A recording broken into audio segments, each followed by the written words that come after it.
বোতলেই বন্দী হয়ে আছে। আমরা যেন পুরনো নিগড়েই আমরা দেখছি, বিশেষ করে অপরাধ প্রবণতা, আইন শৃঙ্খলা ব্যবস্থা, বিশেষ করে যারা ভালনারেবল আছেন, সেটি অন্য ধর্মের লোক হন, নারী হন, শিশু হন, তাদের প্রতি অন্যায় অত্যাচার সেটি যেন বেড়েই চলছে। সেই অপরাধ প্রবণতার দিক থেকে কথা বলার জন্য, তার পেছনে রাজনীতিটা বোঝার জন্য এখন আমাদের সঙ্গে আছেন মৎস্য ও প্রাণী সম্পদ মন্ত্রণালয়ের উপদেষ্টা ফরিদা আক্তার। ফরিদা আপা, আপনাকে আমাদের অনুষ্ঠানে স্বাগত জানাই। আপনি আমাদেরকে সময় দিয়েছেন, এসেছেন আমাদের কাছে এবং যুক্ত হয়েছেন আমাদের সঙ্গে, সেজন্য আপনাকে ধন্যবাদ এবং কৃতজ্ঞতা।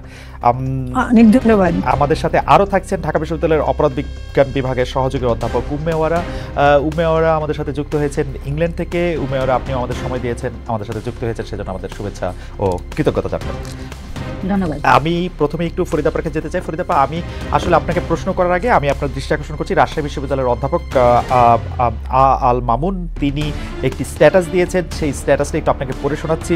পুরা জুলাই অভ্যুত্থান উল্টা দিকে হাঁটা দিয়েছে। সার্জিসরা বিভিন্ন মালিকের টাকায় ভুড়ি বাগিয়ে শত গাড়ি নিয়ে শোডাউন দিচ্ছে। আর দিলীপদের মতো জুলাই অভ্যুত্থানে সক্রিয় যে ছাত্রনেতাকে জনমানুষের পাশে অন্তত এক যুগ দেখছি, তারা মার খাচ্ছে নির্বিচারে। এর ফল শুভ হবার কোনোই কারণ নাই। আপা, আপনার কাছে একটু আমরা প্রশ্ন করতে চাই যে সত্যি সত্যিই কি পুরো জুলাই অভ্যুত্থান উল্টা দিকে হাঁটা দিয়েছে কিনা? কারণ এটা তো সত্য, আমরা আসলে এখন শোডাউনের রাজনীতি দেখতে পাচ্ছি, পুরনো রাজনীতির মতো। আবার অন্যদিকে শ্রমিকের অধিকার আদায় করতে গিয়ে প্রকাশ্যে আপনার সরকারের পুলিশের মার খাচ্ছে তরুণ, সেইটার ক্ষেত্রে আপনি কি বলবেন? আমি আরেকটা স্ট্যাটাস আপনাকে মনে করে দিতে চাই। আপনার বন্ধুই আমি বলবো, প্রফেসর রেহনুমা আহমেদকে দেখা যাচ্ছে যে তিনি একটি সাইনবোর্ডের মতো নিয়ে দাঁড়িয়ে আছেন, যেখানে লেখা আওয়ামী লীগের দোসর। বসুন্ধরা থেকে কেউ যদি টাকা পেয়ে আওয়ামী লীগকে প্রতিহত করার কথা বলে, তাদের উপর কি আস্থা রাখা যায়? আপা, আপনার একটু মন্তব্য শুনতে চাই। আপনি আমাদের বলবেন জুলাই অভ্যুত্থানের ফল বা জুলাই অভ্যুত্থান উল্টা দিকে হাঁটা দিয়েছে কিনা? আচ্ছা, না, প্রথমে আমি ধন্যবাদ দিচ্ছি আপনাকে আজকে এই বিষয়টা সামনে নিয়ে আসার জন্য। এগুলো নিয়ে আলোচনা অনেক হওয়া দরকার, আর সেটা আমরা আলোচনা করব। তো আপনার প্রশ্নের প্রেক্ষিতে আমি বলি যে রেহনুমার কথা দিয়েই শুরু করি। কোনো অবস্থাতেই যে বসুন্ধরার টাকা নিয়ে কোনো রাজনৈতিক দল করবে বা আওয়ামী লীগকে প্রতিহত করার কথা বলবে, এটা এই সরকারের দিক থেকে কোনো রকম সম্মতি তাতে নাই, আমাদের তো নাই। মানে আমি ব্যক্তিগতভাবে যদি বলি, মুনিয়া হত্যা, মুনিয়ার বিচার যতদিন আমরা না পাবো, যতদিন এই আনভিরকে আমরা শাস্তি দিতে না পারবো, এই বসুন্ধরার ইয়েটা আমরা কোনো রকম ছাড় দিতে রাজি না। তো সেদিক থেকে আমি রেহনুমার সাথে একমত এবং তার সাথে সম্মতি প্রকাশ করছি। আরেকটা হলো যে আপনি যেটা বললেন যে এই যে জুলাই পিছু হচ্ছে কিনা, দেখেন, জুলাই আগস্ট যুক্ত করা উচিত, কারণ 5 তারিখ পর্যন্ত আসলে অনেক হত্যাকাণ্ড হয়েছে। আমি এখনো অনেকের সাথে আমার দেখা হয়, আমি দেখছি যে শহীদ পরিবার তখন বলে যে একেবারে 5 তারিখ দুপুর বেলা মারা গেছে, দুপুর বেলা গুলি খেয়েছে। তো এরকম আগস্টকে আমরা বাদ দিতে পারবো না জুলাই অভ্যুত্থানের কথা বললে। তো সেই জায়গা থেকে কোনো অবস্থাতেই পিছু হটার কোনো সুযোগ আমাদের অন্তত নাই। বাংলাদেশের জনগণও সে পিছু হটাকে কোনোভাবেই মেনে নেবে না, এটা আমি মনে করি। হ্যাঁ, কিছু আমাদের যারা নেতৃত্ব দিয়েছিল তারা এখন যদি একটু অন্যভাবে চলে, সেটা আমাদের কাছে দুঃখজনক, আমরা এটা সমর্থন করি না। কারণ এই শোডাউনের রাজনীতি আমরা দেখেছি আওয়ামী লীগের, আমরা অনেক সময় বিএনপিরও দেখেছি। তো কাজেই শোডাউন দিয়ে কোনো রাজনীতি হয় না, শোডাউন দিয়ে শোডাউনই হয়, শোডাউন দিয়ে মাস্তানি হয়, শোডাউন দিয়ে রাজনৈতিক বক্তব্য ছাড়া শোডাউন গাড়ি দিয়ে হয়। তো কাজে এটা আমি মনে করি না যে কোনোভাবে হবে। তবে আপনারা এটাও দেখবেন যে গ্রামে গঞ্জে এখন, আমি তো অনেক জায়গায় যাই, তো আপনি তো আমাকে পরিচয় দিলেন মৎস্য প্রাণী সম্পদ উপদেষ্টা, আমাকে প্রচুর জায়গায় যেতে হয় ঢাকার বাইরে, এবং আমি যখন মানুষের সাথে কথা বলি তখন দেখি যে প্রতিটা মিটিংয়ে শুরুই করে 1 মিনিট নীরবতা দিয়ে। তার প্রতিটা জায়গায় ওদের যে স্বীকৃতি এবং ওদের যে কথাটা, এটা কিন্তু আছে। এটা পিছু হটার, আপনার সাথে আমি বলবো যে পিছু হটার শব্দটা ব্যবহার করবেন না। ভুল হতে পারে, যারা ভুল করছে তাদেরকে আমরা সমালোচনা করি, কিন্তু পিছু হটবে এই কথাটা বলবেন না। এইটা হচ্ছে যে আমরা দেখেছি যে জুলাই আগস্ট, আপনি যেটাকে জুলাই আগস্ট আন্দোলন বলছেন, তার যারা আন্দোলনকারীরা এটাকে 36 জুলাই পর্যন্ত বলে এটা মেটাফরিক্যালি এটা জুলাই আন্দোলন তারা বলতে চান। এবং প্রফেসর আব্দুল্লাহ আল মামুন, প্রফেসর আল মামুন, যাকে মানে রাজশাহী বিশ্ববিদ্যালয়ের যে গণযোগাযোগ বিভাগ মানে সাংবাদিকতা বিভাগের যে প্রফেসর, তিনি আসলে এই জুলাই আন্দোলনের একজন বড় সমর্থকই ছিলেন। তিনি যখন মনে করছেন জুলাই অভ্যুত্থান উল্টা দিকে হাঁটছে, তার কারণ হচ্ছে যে সার্জিস জুলাই আন্দোলন থেকে যারা নেতা হয়েছেন তারা আসলে, আপনি জানেন যে আপনার ক্যাবিনেটও আপনার একজন কলিগ ছিলেন ছাত্র নেতাদের মধ্যে থেকে জনপ্রিয় একজন, তার নেতৃত্বে একটি দল গঠিত হয়েছে। কিন্তু আমরা সেই শোডাউনের রাজনীতি সব জায়গায় দেখছি। তারা একটা ইফতার পার্টি করছেন, যেটা আসলে একটা 5 তারকা হোটেলে তাদের করতে হচ্ছে। তারা একটা গাড়ি বহর করে হেলিকপ্টারে করে সেখানে যেতে হচ্ছে, সেখানে সেটি করতেছে। সেই ব্যাপারটাকে কিভাবে দেখেন? আর পাশাপাশি আমাদের প্রশ্ন ছিল, এটা আপনি অলরেডি মন্তব্য করেছেন, পাশাপাশি আমরা দেখেছি যে শ্রমিকদের ন্যায্য অধিকার আদায়ে একজন দিলীপ রায়কে পুলিশ আসলে যাচ্ছে তাই করে মারধর করতেছে। এইটা এটা একেবারে আমার ইস্যু। এটা আমি অনেকভাবে শ্রমিকদের ইস্যুতে আমি আসছি। তার আগে আমি বলি যে আপনি সার্জিসদের কথা যেটা বললেন, বা আমার যে সহকর্মী ছিলেন নাহিদ ইসলাম, তার আসলে তাদের অনেক অবদান আছে এই 36 জুলাইয়ের আন্দোলনে, এটা অবশ্যই স্বীকার করতেই হবে। কিন্তু আসলে এই 36 জুলাইয়ের আন্দোলন তো শুধু কয়জনেরও ছিল না, এটাও তো আবার মাথায় রাখতে হবে। আমরা যখন এদের ত্রুটি ধরতে গিয়ে এদেরকেই আবার শুধু মনে করি, সেটাও কিন্তু ভুল বলা হবে। তো সেটা আমি একটু শোধরাতে চাই যে এখন ওরা যদি বড় হোটেলে করে বা ইয়ে করে, ওরা একটা ভিন্ন রাজনৈতিক দল গঠন করেছে। তো এই দল যখন গঠন করে ফেলেছে, এর সাথে সরকারের তো এরকম সম্পর্ক নাই। অন্যান্য যে কোনো রাজনৈতিক দলের মধ্যে আমাদের সাথে তাদের সম্পর্ক হবে। তো কাজে আমরা অন্যদের যেমন করে সমালোচনা করছে তা করব। শ্রমিকের কথায় আসি, আজকেও আমরা মিটিং করেছি ঈদের আগে যেন শ্রমিকদের বেতন ভাতাটা দেওয়া হয়। মালিকরা দেখেন নিজেরা কিন্তু ঠিকই তাদের বিলাসবহুল জীবন ঠিকই যাপন করছেন, কিন্তু শ্রমিকের বেতন দিচ্ছে না। এবং সেক্ষেত্রে যেটা হয় যে অনেকগুলো নেতাদেরও মানে মাঝখানে, দিলীপ রায়ের কথা আমি ঠিক জানি না, কিন্তু অন্যান্যদের ক্ষেত্রে এরকম প্রশ্ন আসছে যে কারো কারো ক্ষেত্রে যে তারা একদিকে মালিকদের সাথে সম্পর্ক রাখে, অন্যদিকে আবার শ্রমিকদের আন্দোলনে থাকে। এই ক্ষেত্রে হয়তো হতে পারে, কিন্তু আমাদের আজকের একদম সিদ্ধান্ত যে মালিকরা বেতন দেবে না তাদের দরকার হলে বাড়িঘর ত্যাগ করতে হবে, তাদের বিদেশে যাওয়ার উপর নিষেধাজ্ঞা আরোপ করা হচ্ছে, এটার ব্যাপারে কঠোর ব্যবস্থা নেওয়া হচ্ছে। আপা, আবার আসবো আপনার কাছে। কতগুলি বিষয়ও একটু জানা দরকার, যে আমরা আসলে নতুন রাজনৈতিক বন্দোবস্ত বা অন্যভাবে আজকে জাতির উদ্দেশ্যে দেওয়া ভাষণের প্রধান উপদেষ্টা জুলাই অভ্যুত্থানের প্রথম পর্ব সফলভাবে শেষ হয়েছে বলেছেন, দ্বিতীয় পর্ব শুরু হয়েছে বলছেন, গুজবের কথা বলেছেন, সেগুলো আমরা আপনার কাছ থেকে শুনবো। তার আগে আমরা একটু অধ্যাপক উম্মে ওয়ারার কাছে আসি। উম্মে ওয়ারা, আমাদের একটু মানে যেটি বিষয়ে আমরা কথা বলছিলাম তার জায়গা থেকে যদি আপনি আমাদের একটু বলতেন, যে অনেকে এটি বলে থাকেন যে একটি নির্বাচিত সরকার যেভাবে সমাজের যারা ভালনারেবল অংশ তাদেরকে যেভাবে প্রোটেক্ট করতে পারে, ভালনারেবল বলতে আমি বুঝেছি যারা একটু দুর্বল অংশ, যারা প্রবল নয় সেই অর্থে দুর্বল, যথা অন্য ধর্ম বিশ্বাসীরা, অন্য মতের বিশ্বাসীরা, কোনো কোনো সময় নারীরা, কোনো কোনো সময় শিশুরা, তাদেরকে প্রোটেক্ট করতে কি আসলে যতটা নির্বাচিত সরকার পারে ততটা কি অনির্বাচিত সরকারের কি বাধা বা হাত পা বাধা থাকে কিনা? ফরিদা আপা আমাদের সঙ্গে আছেন। আমরা জানি যে এই উপদেষ্টা পরিষদে যারা আছেন তারা দীর্ঘকাল থেকে এইসব রাইটগুলি প্রোটেক্ট করার জন্য, ফাইট করার জন্য, আমাদের সচেতন করার জন্য তারা কাজ করেছেন। কিন্তু বাস্তবে আমরা দেখা যাচ্ছে যে আমাদের মধ্যে পারসেপশনটা এরকম যে আমরা যারা দুর্বল তারা আসলে ততটা নিরাপদ নয়। এই সরকার আমলে যদি একটা নির্বাচিত সরকার থাকতো তাহলে আরেকটা দুর্বল থাকতো। একজন অপরাধ বিজ্ঞানী হিসেবে আপনার কাছে অনেক ধন্যবাদ। আমাকে প্রথমে আমি বলি, আপনি যেটি বলছিলেন যে যেটি অনির্বাচিত সরকার তার কোনো বাধা আছে কিনা, আমি বরং বলবো যে যখন কেউ জানে যে নির্বাচন হবে সামনে বা একটি সময়সীমা থাকে, বা আমি জানি যে এত তারিখে বা এত বছরের মধ্যে কি নির্বাচন হবে, তখন কিন্তু একটি সরকার আসলে অনেক কিছু ভাবে। কারণ তার কিন্তু দিনের শেষে তার রাজনীতিটা ভোটের রাজনীতি, তার তো আসলে সরকারে থাকতে হলে, আবার পুনরায় আসতে হলে তাকে কিন্তু ভোটের মাধ্যমেই আসতে হবে। কাজে তখন কিন্তু তিনি চেষ্টা করেন সমাজের যে বিভিন্ন স্তরের মানুষ যারা আছেন তাদের সবাইকে মোটামুটি একটু তারা চিন্তা করেন তাদের বিরুদ্ধে যেন অন্যায় না হয়, বা অন্যায় হলে সেটির বিরুদ্ধে সরকার তখন সেখানে ব্যবস্থা গ্রহণ করে। কিন্তু আমি বলবো যখন একটি অনির্বাচিত সরকার থাকে সেক্ষেত্রে হয়তো বা একটি গা ছাড়া ভাব থাকতে পারে যে আমি তো আসলে আমার ভোটের রাজনীতির দরকার নাই, আমি হয়তো বা একটি শিক্ষিত মধ্যবিত্ত উচ্চবিত্ত একটি শ্রেণীকে খুশি রাখলে হয়তো বা আমার কাজ হয়ে যাবে। একেবারেই নিম্নবিত্ত যারা আছেন, যেমন আজকে আপনি একটু আগে শুরু করলেন যে শ্রমিকদের নিয়ে যে 144 ধারা জারি করেছে বলে তাদেরকে পিটিয়ে তাদেরকে পেটানো হয়েছে, দিলীপ রায় যিনি আছেন একজন তাকে গ্রেফতার করা হয়েছে, পরবর্তীতে হাসপাতালে নিয়ে নেওয়া হয়েছে। আমার কথা হচ্ছে এই পেটানোটা কি খুব জরুরি ছিল? এই পেটানোটা তো জরুরি ছিল না।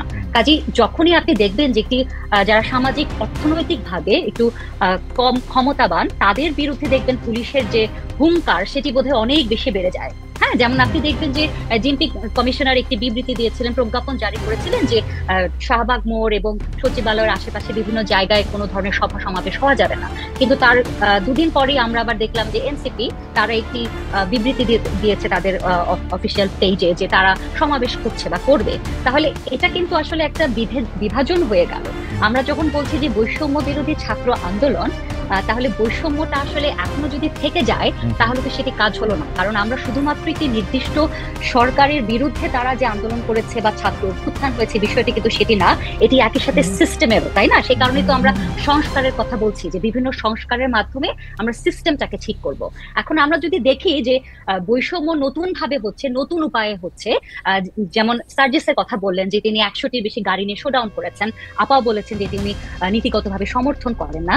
এটার পেছনে যে অর্থ ব্যয় হয়েছে সেই অর্থটি দিয়ে উনি যদি আজকে সেই শ্রমিকদের টাকা দিতেন, আমার মনে হয় ওনার ভোট পেতে কোনো আসলে ওনার কোনো কমতি হতো না, উনি সবচেয়ে বেশি মানুষের মন জয় করতে পারতেন। তো বিষয়গুলো আসলে ম্যাচুরিটির, বিষয়গুলো আসলে মাথা ঠান্ডা রাখবার, বিষয়গুলো আসলে ক্ষমতা হাতে পেয়ে সেটিকে আমি কত ঠান্ডাভাবে সুস্থিরভাবে আমি সেটিকে আসলে আমি ইমপ্লিমেন্ট করবো সেটির প্রয়োজন।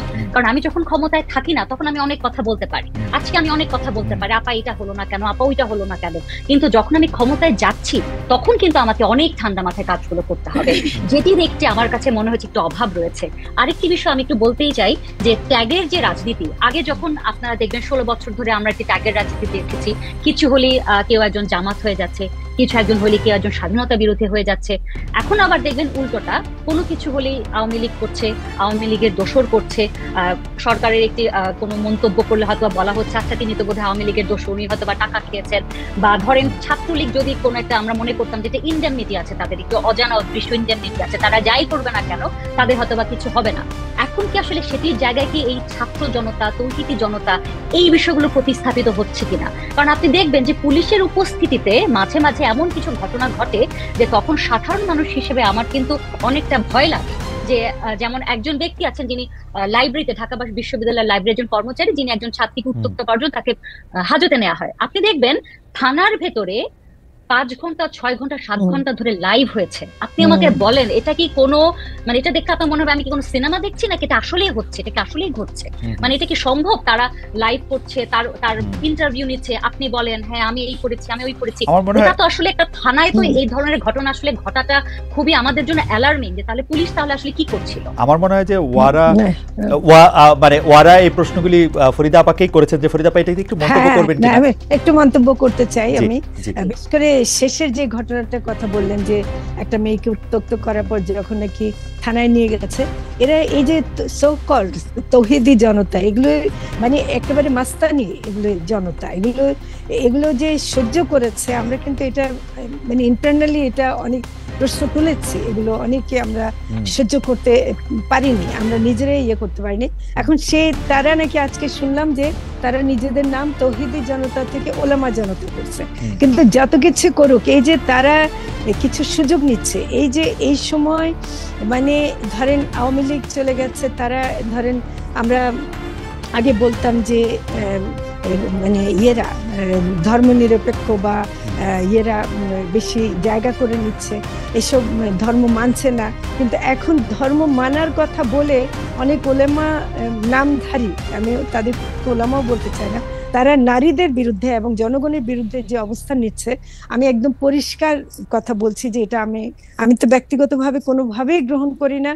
প্রতিবাদ জানাই এবং সরকারেও আমরা এটা ইন্টারনালি অনেক করছে। হ্যাঁ, এটা আমি ওয়ারাকে বলবো যে এই দুর্বলতা যে আছে এটা মেনে নিচ্ছে, কারণ এটা আমাদের যেটা অনেক সময় বলা হয় যে যদি বেশি, বিশেষ করে শ্রমিক আন্দোলনের সময় আমাদের কথা হচ্ছিল যে আমরা বলছি যে রাস্তাঘাট বন্ধ করে দিলে এটা জনগণের ইয়ে হয়, মানে ভোগান্তি হয়, সেরকম করা যাবে না। বলতে গিয়ে আমরা যা করি সেটা আবার হয় কি যে শ্রমিকের উপর অত্যাচার হয়, শ্রমিকের উপর অত্যাচার হয়। তো সেজন্য আমরা ওটা করতে চাই না। তো সেজন্য এখন মাঝে মাঝে অ্যাকশন নিতে গিয়ে এরকম হয় যেটা আসলে ক্ষমতার মানে ডেফিনিশনের মধ্যেই আছে আমার মনে হয়। ওরা তো নিশ্চয় অপরাধ বিজ্ঞান পড়েছেন, তা আরো ভালো বলতে পারবেন। আমি সরকারে থাকলেও আমি এটা বলবো যে ক্ষমতার প্রয়োগ যখন একটা সিস্টেমের অংশ হয়ে যায় সেখানে এক ধরনের অবিচার হয়ে যায়। এটা আমি আপনাকে পেয়েছি যখন আমি আপনাকে সরাসরি, মানে ওয়ারাও বলেছেন, কিন্তু আমি একটু সরাসরি প্রশ্ন করি যে ব্যাপারটা কি এরকম যে আসলে আপনাদের তো আসলে এইখানে আসার, আপনারা যে জোর করে এসেছেন বা আপনারা যে অনেকদিন থেকে যেতে চান সেরকম কোনো ইচ্ছা আপনাদের কখনোই? আমি একটা জিনিস ওয়ারার প্রথম কথা একটু আসি। ওয়ারা যে বলবে যে নির্বাচিত সরকার, ইভেন আপনিও বলেছেন যে নির্বাচিত সরকার বনাম আমরা, আমি মনে করি যে নির্বাচিত সরকার হলে এটা ঠিক যে তাদের ভোটারদের ব্যাপারটা একটা থাকে। আমাদেরকে অনির্বাচিত বলাটা আবার আমি মানতে রাজি না, কারণ আমরা একটা গণ অভ্যুত্থানের পরে, আমরা বিপ্লবী সরকার হতে পারিনি, কিন্তু একটা গণ অভ্যুত্থানের পরের সরকার, যেটাতে আমাদেরকে যারা বসিয়েছেন এটা আমাদের ইচ্ছাকৃতভাবে আমরা আসিনি। ছাত্ররা যারা আন্দোলন করেছেন তারা আমাদেরকে যখন বসিয়েছেন তাদের নির্বাচনে আমরা, আপনারা বরং বাইবেলের সে চোজেন ওয়ান, আপনারা চোজেন ওয়ান। তো চোজেন ওয়ান না, কিন্তু কথা হলো যে না, এটাতে আমি হাসতে চাই না, এই জন্য যে আমরা অনির্বাচিত মানে নির্বাচনের প্রসঙ্গটা যে গণতন্ত্রের প্রশ্নে আসে বারবার, যে নির্বাচন করলে গণতান্ত্রিক বা গণতন্ত্র রক্ষা হবে, এটা থেকে বেরিয়ে এসে একটু যদি আমরা রাজনীতি করার কথা বলি এবং গণতন্ত্র প্রতিষ্ঠার কথা বলি, তাহলে আমাদের ভূমিকাটা, আমাদের দায়বদ্ধতা পুরাটা গণ আন্দোলনের, গণ অভ্যুত্থানের অংশগ্রহণকারী সকল জনগোষ্ঠীর জন্য। কাজে আমাদের অনেক বড়। আমি একটু আমার কেসটা বলি। আমরা দেখেছি যে এইখানে গণতন্ত্রের নামে যারা সোকল নির্বাচিতও ছিল, আমি যদি 2001 থেকে 6 বিএনপিকে বলি, 96 থেকে 2001 পর্যন্ত আওয়ামী লীগ সরকারকে বলি, 2008 থেকে 13 আওয়ামী লীগ সরকারকে বলি, যারা নির্বাচিত ছিল তারা একটা পপুলিস্ট জায়গা থেকে আসলে বলে যে গণতান্ত্রিকভাবে তাদের এটা চাইতেছে, সেই জন্য তারা এটা করতে বাধ্য হচ্ছে বা তারা এটা করতে পারছে না, একটা জায়গা বলে। কিন্তু আমি গণতন্ত্রের চর্চা হিসেবে বুঝি আপনি সবচেয়ে ভালনারেবল অংশকে আপনি রক্ষা করবেন, আপনি পপুলিস্ট জায়গা থেকে মানে ন্যায়কে বাধা দিবেন না। কারণ আমরা অনেকেই গণতন্ত্র বলতে বুঝি আমাকে লাইনে দাঁড়াইতে হবে না, আমি একটা স্পেশাল কাজ করতে পারবো, সেই জায়গা থেকে সেইটার ক্ষেত্রে আপনাদের তো ওই অসুবিধা থাকার কথা না, যেটা আসলে সোকল নির্বাচিত এদের থাকে, যে না আমরা তো পরের বছরকে ভোট চাইতে হবে, আমার একটা ভোট ব্যাংক লাগবে, কিন্তু আপনারাও যেন পপুলিস্ট জায়গাতেই আটকে থাকেন, সেরকম হয় কিনা? আবার না, এটা তো কিছুটা তো হয়ে যায়, এটা একেবারে অস্বীকার করা যাবে না। কিন্তু আমি একটু বলতে চাই যে আমরা কি গত 15 বছর নির্বাচন বলেও কি কিছু ছিল, গণতন্ত্র বলে তো কিছু ছিল না। কাজে ফ্যাসিবাদের যে একটা সময় পার করে আমরা এসেছি, এতে কিন্তু অনেক কিছু গুলিয়ে গেছে, মানে কার কি ভূমিকা কিটে। আমি এই জন্য বলছি যে আমরা এক একজন এক একভাবে হয়তো দেখছি, আমাদের উপদেষ্টা পরিষদ নিয়ে গঠিত যে সরকার, তার মধ্যেও হয়তো আমরা অনেকে অনেকভাবে দেখছি। একটা যেটা হয় কি, আমরা পপুলিস্ট দেখতে গিয়ে আমাদেরকে দ্রব্যমূল্যের কথাটা আগে ভাবতে হয়, আমাদেরকে যেমন শ্রমিকদের কথাটা আগে ভাবতে হয়, যে আমরা প্রচুর তর্ক করি যে শ্রমিকের কেন বেতন দেওয়া হবে না, বেক্সিমকোর কারণে প্রচুর শ্রমিকরা পাচ্ছে না, ওরা টাকা পাচার করে দিচ্ছে, মালিকরা টাকা পাচার করে দিচ্ছে, কিন্তু শ্রমিকের বেতন দেবে না। এই যে ঘটনাগুলো ঘটছে, কারণ ফ্যাসিবাদ কিন্তু এখনো পুরোটা যায়নি, এটা তো আমাদের মনে রাখতে হবে। না আপা, আমরা কি ফ্যাসিবাদের আড়ালটা নিতে পারবো যখন আমরা দেখব যে নতুন রাজনৈতিক দলগুলো সেই পুরনো ব্যবসায়ী সম্প্রদায় থেকেই টাকা নিচ্ছে, তাদের নাম গোপন করছে? আপনি কি তাদের আর কোনোদিন বিচার করতে পারবেন? পারবেন না তো। না, সেটা হলো সবচেয়ে দুঃখজনক। আমি একেবারে আজকে খোলামেলা ভাবে দুঃখ প্রকাশ করছি এবং এমনকি নিন্দা জানাচ্ছি যে সেই কর্পোরেট গ্রুপের কাছ থেকে যারা ভূমিদস্যু, যারা নারী হত্যাকারী, নারী ধর্ষণকারী, যারা জনগণের এত মানে ভোগান্তির কারণ, তাদের কাছে যারা টাকা নেয় তারা কোনো মতে জনগণের বন্ধু হতে পারবে না। আমাদেরকে অধ্যাপক ওয়ারাও বলতে চাইছেন কিছু, জি আপনি বলবেন। জি কারণ আমি এই প্রসঙ্গে একটু বলতে চাইছিলাম যে টাকা নিতে তো হয়, আসলে এটা রাজনীতি করতে হলে একটি রাজনৈতিক দলকে আসলে বিভিন্ন সোর্স থেকে টাকা নিতে হয়, সেটিও আমি বুঝলাম। কিন্তু মুশকিল হচ্ছে আপনি যখন যাদের মালিকদের টাকায় 5 তারা হোটেলে রাজনীতিবিদদের খাওয়াবেন আর যারা আহত হয়েছেন জুলাই অভ্যুত্থানে তাদেরকে খাওয়াবেন সোরোয়ার দিতে, তখন বিষয়টা অনেক বেশি বৈষম্যমূলক। আমি বারবার বলছি যে বৈষম্যহীনতার কথা বলে আমি বৈষম্য যখন করি তখন এটা চোখে বেশি লাগে। আরেকটি কথা আপনি বলছিলেন যে থ্যাংক ইউ, আরেকটি কথা আপনি বলছিলেন যে পপুলিস্ট হওয়ার যে বিষয়টা, পপুলিস্ট হওয়ার যেটা আপাও বললেন যে হ্যাঁ কখনো কখনো আসলে এটা হয়ে যায়। যেমন আমি একটু বলতেই চাই যে নারীর শিশুর বিরুদ্ধে সহিংসতা যে বিষয়টি গত প্রায় 1 মাস ধরে আমরা এটি নিয়ে অনেক আন্দোলন হচ্ছে, কথা হচ্ছে, এবং আপনি জানেন যে খুবই সম্প্রতি একটি অধ্যাদেশ করা হয়েছে নারী শিশু নির্যাতন দমন আইনকে সংশোধন করে। সেখানে আমি বলতেই চাই যে সেখানে একটি কথা এসছে যে আলাদা করে একটি 9 খ যোগ করা হয়েছে যে বিয়ের প্রলোভন দেখিয়ে যদি কারোর সাথে যৌন সম্পর্ক হয় তাহলে পরবর্তীতে যদি বিয়ে না হয় সেক্ষেত্রে সেটি ধর্ষণ বলে বিবেচিত হবে। আমার কাছে এটি খুবই একটি পপুলিস্ট চিন্তা থেকে করা একটি আইন মনে হয়েছে। একই সাথে আমি একটু বলতে চাই, বলা হয়েছে যে তদন্ত 30 দিন আগে হতো, এখন 15 দিনে করতে হবে, বিচার 180 দিনে ছিল, এখন 90 দিনে করতে হবে, এই সময়ের মধ্যে জামিন দেওয়া যাবে না। এবং এক্ষেত্রে আরো বলা হয়েছে যে মৃত্যুদণ্ড তো অবশ্যই পরিবর্তিত হয়নি। এবং আরেকটি বিষয় আমি বলতে চাই যে এখানে 32 কতে বলা হয়েছে যে প্রয়োজনে অভিযুক্ত ব্যক্তির ডিএনএ নমুনা পরীক্ষা না করার সিদ্ধান্ত তদন্ত কর্মকর্তা নিতে পারেন। এই বিষয়গুলো কিন্তু আমার কাছে মনে হয়েছে যে আসলে আমি নারীর বিরুদ্ধে সহিংসতাকে প্রতিরোধ করতে গিয়ে আমি হয়তো বা পুরুষদের প্রতি অনেকখানি অন্যায় করে ফেললাম। কাজে একজনের প্রতি ন্যায় করতে গিয়ে আরেকজনের প্রতি আমি যদি অন্যায় করে ফেলি তখন কিন্তু আসলে ওই আবার সে বৈষম্য চলে আসছে, কারণ মৃত্যুদণ্ড দিয়ে কখনো ধর্ষণকে কমানো যায়। ফরিদা আপা এটা নিয়ে বলবেন কিছু? এটা নিয়ে আমি বলবো, কারণ এটা আমাদের যে এবার আসলে যে মাগুরায় আসিয়ার যে ধর্ষণের ঘটনাটা ঘটেছে এটা কিন্তু সারা বাংলাদেশকে একদম কাঁপিয়ে দিয়েছে। আমি আসিয়ার লাশ নিয়ে তার মায়ের সাথে আমি গেছিলাম, মাগুরে গেছিলাম, আমি তার মায়ের বিলাপ শুনেছি এবং মানে এটা যে কি পরিমাণ কষ্ট করে একটা শিশুকে এভাবে ধর্ষণ করতে পারে। তো এই সময় যে আন্দোলনটা এবং কিছু মব জাস্টিস, কিছু মেয়েদেরকে হেনস্থা করার ঘটনা ঘটার পরে অনেক আন্দোলন হয়েছে এবং কিছু কিছু ক্ষেত্রে আমি বলবো যে নারী মানে নির্যাতন বিরোধিতা করতে গিয়ে মানে একটু অনেক বেশি দাবি করা হয়েছে যে এক্ষুনি আইন বদলাতে হবে, এক্ষুনি এ করতে হবে। এর কারণে একটা চাপ ছিল যে দ্রুত মানে শাস্তি দেওয়ার জন্য, দ্রুত বিচার করার জন্য কিছু আইন পরিবর্তন করা। সেটা আমরা এইভাবে পরিবর্তন করলেও আমরা কিন্তু একটা চিন্তা করছি যে এরপরে আমরা মতামত নিয়ে আরো আমরা যদি আর একটু ভালো করতে পারি। আপা আপনার মনে হয় কিনা, আপা আপনার মনে হয় কিনা, আমি জাস্ট একটু জানার জন্য ওয়ারার যে 9 খর কথাটা বললো এটা পুরুষদের বিরুদ্ধে বলার জন্য না, ওয়ারা এটা প্রচুর আপনি পত্রিকায় শিরোনাম দেখবেন যে গ্রামের একেবারে সাধারণ, এটা আসলে শহরে বা মানে মধ্যবিত্তদের কথা বলা হচ্ছে না, এখানে গ্রামের একেবারে নিরীহ কতগুলি মেয়েদেরকে এরকম বিয়ের প্রলোভন দেখিয়ে ধর্ষণ করে, ওই বিয়ের কথাই পরে থাকে না, পরে ওকে ধর্ষণ করে ছেড়ে দেয়। এখানে আসলে কোনো ছেলের বিরুদ্ধে করার জন্য না, ওইরকম প্রভিশনটাকে রেখে এটা নিয়ে অনেক বিতর্ক হয়েছে এবং আরো হবে। কিন্তু আমরা এইটুকু মনে করি যে এই ধর্ষণ তো অনেকগুলো ব্যাপার আছে। অনেক সময় দেখেন বলে যে মেয়েরা কাপড়টা ঠিক মতো পরেনি, ওদিক দিয়ে গেল কেন, এই করলো কেন, ওই ছেলের সাথে তার ভাব ছিল, এই যে কথাগুলো আসে বলে যে সে তো সম্মতিতে গেছে। ধর্ষণ মানেই তো অসম্মতি, ধর্ষণ তো কোন জনকর্মে অসম্মতি মানেই তো ধর্ষণ। আপা আমি একটা সরল প্রশ্ন করি আপা, যে বিয়ের প্রলোভন দেখায় হোক আর তাজমহল দিয়ে দেওয়ার প্রলোভন দেয়া হোক, ধর্ষণ তো ধর্ষণ, ধর্ষণ তো ধর্ষণ, ধর্ষণ উইদাউট কনসেন্ট এই জিনিস করা মানে ধর্ষণ। তো সেইটা সেটালে বিয়ের প্রলোভন দেয়া, আমি এটা বিয়ের প্রলোভনটা এখানে কোত্থেকে আসলো?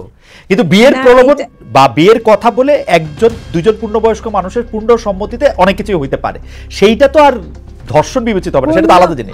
না, এখানে আমি একটু ক্লিয়ার করি, এটা কিন্তু দুইজন পূর্ণবয়স্কর মধ্যে হয় না। অনেক সময় এটা হয় কি যে একজন হয়তো 18 বছরের ঊর্ধ্বে, আরেকজন হয়তো 16 বছরের কম।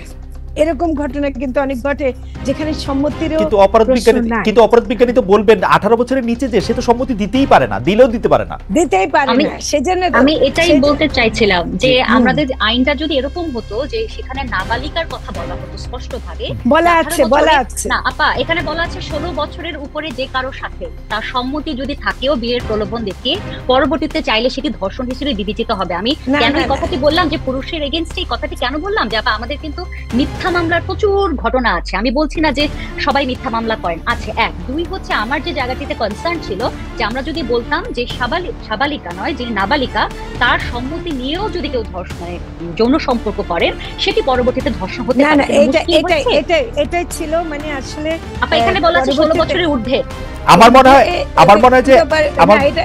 হয় যে ফরিদা আপা মূলত কিন্তু আসলে যেসব মেয়েদেরকে করা হচ্ছে কোনো ক্ষেত্রে এমনকি মানে 16 বছরের ঊর্ধ্বেটা আসলে কমই ছিল, ওটা পরে হয়তো শোধরানো হয়নি। আসলে মেইনলি হলো যাদেরকে একদম ফুসলিয়ে ফাসলিয়ে একদম মানে কিশোরী মেয়ে ওদেরকে নিয়ে গিয়ে ধর্ষণ করে, তারপর তখন ও জানে যে ওকে বিয়ে করবে বলে নিয়ে গেছে, কিন্তু আসলে এটা করে। এটা কিন্তু আপনি পত্রপত্রিকার রিপোর্টে প্রচুর আছে, এবং এটা দেখে এটা প্রচুর আছে, সেটাকে অ্যাড্রেস করা হয়েছে। আমার মনে হয় যে খালেদ আরেকটা অ্যাড করি, মহিলা ও শিশু বিষয়ক মন্ত্রণালয়ের পক্ষ থেকে যিনি ছিলেন, ওরা বলছে যে ওদের যে জেলা পর্যায়ের অফিসগুলো আছে, যে শেল্টার হোমগুলোতে আছে, সেখানে যারা আসে বা অফিসগুলোতে যারা অভিযোগ করে, তাদের মধ্যে অনেকগুলো আছে যে মেয়েরা বলতে পারে না কোথাও, কিন্তু তারা বলছে আমাদেরকে এরকম নিয়ে গেছিল, আমাকে তারপর এরকম খারাপ কাজ করছে। এই যে এই ব্যাপারটা আছে এখানে, ছেলেদেরকে রক্ষা করার ব্যাপারটা, যে নিরীহ বা অপরাধী নয় তাকে রক্ষা করার ব্যাপার অবশ্যই দেখতে হবে, কিন্তু আমি মনে করি এটা আছে। আমার মনে হয় যে এই ব্যাপারটা নিয়ে আমরা নিশ্চয়ই পরে আরেকটু বড় প্ল্যাটফর্মে আরেকটু বড় করে আলাপ করতে থাকবো, এবং এই আলাপটা আমরা জারি রাখবোই। তবে অধ্যাপক ওয়ারাকে ধন্যবাদ বিষয়টি তোলার জন্য, এবং ফরিদা আপাও আসলে অধ্যাপকের সঙ্গে পুরোপুরি প্রায় একমতই হলেন, কিন্তু তার পার্সপেক্টিভটাও একটু ব্যাখ্যা করলেন যে কোন জায়গার জন্য এটা কোনটা করা যায়। আমরা পরবর্তী প্রসঙ্গে যাওয়ার আগে আমরা একটু দর্শকদের কাছে একটু জানতে চেয়েছিলাম যে বাংলাদেশের সেনাবাহিনীকে জনগণের মুখোমুখি দাঁড় করানোর ষড়যন্ত্র চলছে, এমন মন্তব্য করেছেন বিএনপির ভারপ্রাপ্ত চেয়ারম্যান তারেক রহমান। প্রিয় দর্শক, এই বক্তব্য সঠিক বলে মনে করেন কিনা? শতকরা 45% দর্শক মনে করছে তার এই বক্তব্য সঠিক, শতকরা 55% মনে করছে তার এই বক্তব্য সঠিক নয়। আমি একটু ফরিদা আপাকে একটু মানে সরকারের ভিতরের প্রশ্ন একটু করতে চাই যে আপা, এই কথা কি ঠিক? অনেকে বলছেন যে আপনাদের উপদেষ্টাদের মধ্যে, কার্যত যারা দেশ চালাচ্ছে তাদের মধ্যে স্পষ্টত কয়েকটি ভাগ রয়েছে, যাদের এক ভাগ একরকম মনে করছেন যে এই সরকারের মেয়াদকাল আরেকটু বাড়ানো উচিত, সেটা 3 বছর হতে পারে, 4 বছর হতে পারে, আরো অনেক দিন হতে পারে। আরেক ভাগে তারা মনে করছেন যে না, দ্রুত নির্বাচন দেওয়া উচিত। আরেক ভাগে রয়েছেন আপনারা মনে করছেন যে না, আসলে সংবিধানে যথেষ্ট পরিমাণে সংস্কার এনে রাজনৈতিক দলগুলোকে বাধ্য না করা গেলে এই নির্বাচন আর কোনো কিছু মানে তৈরি করে না। আপা, এটা কি ঠিক? উপদেষ্টাদের মধ্যে কয়েকজন কয়েক রকম ভাবে বলছেন, সেজন্য নানা ধরনের দ্বিমত, ভিন্ন মত দেখা যাচ্ছে। আচ্ছা, আপনি কি করে ভাবলেন যে উপদেষ্টাদের মধ্যে কত ভাগ আছে? আমি বলে দেব আপনাকে। আচ্ছা আপা, বললেন না, আপনি কত ভাগ আছে এটা বললেন না, ভাগ আছে কিনা এটা বলেন। শুনেন, উপদেষ্টাদের মধ্যে বলে না, মানে সমাজেই কিন্তু নানা ভাগ আছে। হ্যাঁ, সমাজেই আমাদেরকে অনেকে বলে আপনারা 10 বছর থাকেন, ইউনূস সাহেবকে বলেন যে 10 বছর থাকতে, আমাদেরকে না বললেও মানে ইউনূস সাহেব 10 বছর থাকুক, 5 বছর থাকুক, এটা কিন্তু ডক্টর ইউনূস পরিষ্কার একটা কথা আজকেও বলেছেন, প্রধান উপদেষ্টা আমাদের, উনি কিন্তু আজকেও তার বক্তৃতায় পরিষ্কার বলেছেন যে আগামী 26 সালের মানে 25 সালের ডিসেম্বর অথবা ডিসেম্বর থেকে জুনের মধ্যে নির্বাচন হবে। তো কাজে এই কথা থেকে আর কে কোন ভাগে মনে করছে যে বেশি করা যাবে।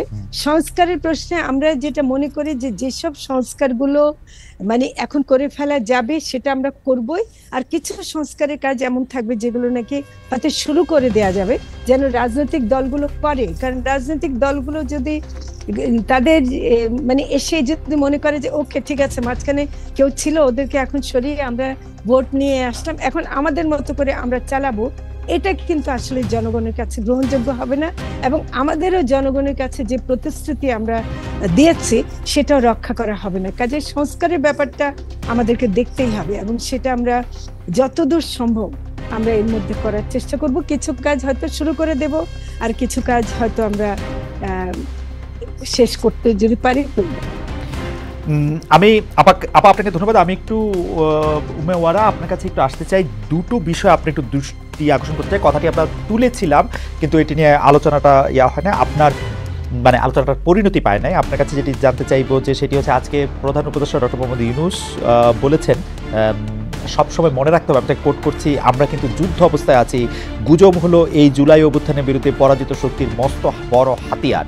সেইটা জুলাই অভ্যুত্থান এই পরাজিত শক্তির মস্ত বড় হাতিয়ার বলা হচ্ছে একদিকে, কিন্তু আমরা দেখছি যে ছাত্র জনতার ব্যানারে মব তৈরি করে আগের ক্ষমতাসীনদের বা তাদের ঘরবাড়িতে আক্রমণ করা হচ্ছে। কখনো দেখছি যে আপা যাদের কথা বললেন তৌহিদি জনতার ব্যানারে মাজার জ্বালিয়ে দিচ্ছে, কাউকে কতল করতে হবে এই দাবি করা হচ্ছে প্রকাশ্যে।